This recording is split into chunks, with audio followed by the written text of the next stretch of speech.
কি নাম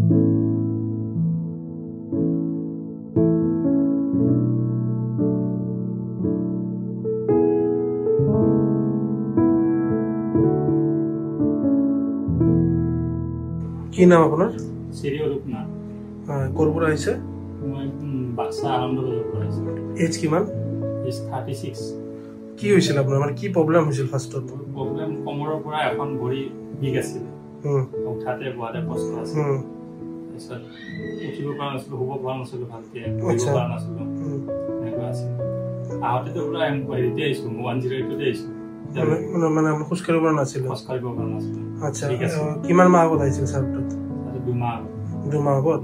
তো আপোনাৰ 2 মাহ আগত আহি পেলাই ছাৰ অপাৰেশ্যন কৰালে? এতিয়া কণ্ডিশ্যন কেনেকুৱা? ঠিক আছে, আছে পুৰা? খোজকাঢ়ি এবাৰ দেখুৱাওকচোন, এবাৰ খোজকাঢ়ি দেখুৱাওক।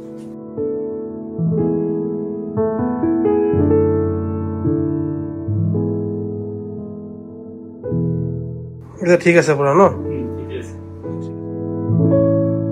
আমাৰ পেচেণ্ট শ্ৰী অৰূপনাথ, লাম্বাৰ ডিস্কৰ প্ৰব্লেম আছিল।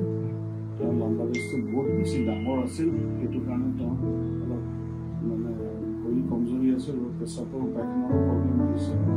তেওঁ 4-5ত ডাঙৰ ডিস্ক আছিল, কিন্তু 5S1তো এটা ডিস্ক আছিল।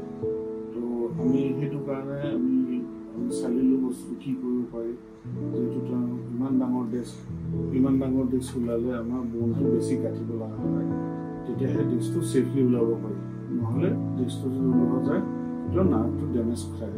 সেইকাৰণে আমি এইটো তাৰ কাৰণে এপ্ৰপ্ৰিয়েট ট্ৰিটমেণ্ট যিটো আমি প্লেন কৰিলোঁ সেইটো কৰিলোঁ। আমি কৰিলোঁ যে আমি 4-5S1ত স্ক্ৰু ফিক্সেশ্যন কৰি দিলোঁ, আৰু তাৰপিছত হাড়কেইটা কাটি পেলাই পূৰা মুকলি কৰি দিলোঁ। আৰু তাৰপিছত আমি যোনটো ডিস্ক আছে সেই মুকলি ঠাইৰ পৰা ডিস্কটো ভালকৈ ওলাব পৰা হ'ল। ডাঙৰ ডিস্ক আছিল, L4-L5S1তো সৰু এটা ডিস্ক আছিল। তো সেইটো কৰাৰ পাছত তেওঁ প্ৰথম লাহে ধীৰে সৌভাগ্য পাইছোঁ যে তেওঁ প্ৰায় 2 মাহ পাছত তেওঁ অলমষ্ট নৰ্মেল হৈছে। একো বিষ চিষ নাই, একো মানে ভৰি বিষ নাই, একো ভালৰ বিষ নাই, সেনেকুৱা। তেওঁ গাড়ী চালক, লাহে গাড়ী বিজনেছ আছে, লাহে ধীৰে তেওঁ সেইটো কামত গুচি যাব। ধন্যবাদ, থেংক ইউ। যোন এইটো প্ৰব্লেমত মানে ফেচ কৰি আছে আপোনাৰ নিচিনা, কি ক'ব সিহঁতক? আহক ইয়াতে মোৰ নিচিনাকৈ ট্ৰিটমেণ্ট কৰক। মই ভাল পাইছোঁ, মানে কি এতিয়া মইতো গাড়ী স্কুটি চলাই আছোঁ, 15 দিন পিছত ছাৰে কৈছে গাড়ী চলাব দিছে, ভাল পাওঁ, সেইটোৱে বিচাৰোঁ। ঠিক আছে, থেংক ইউ।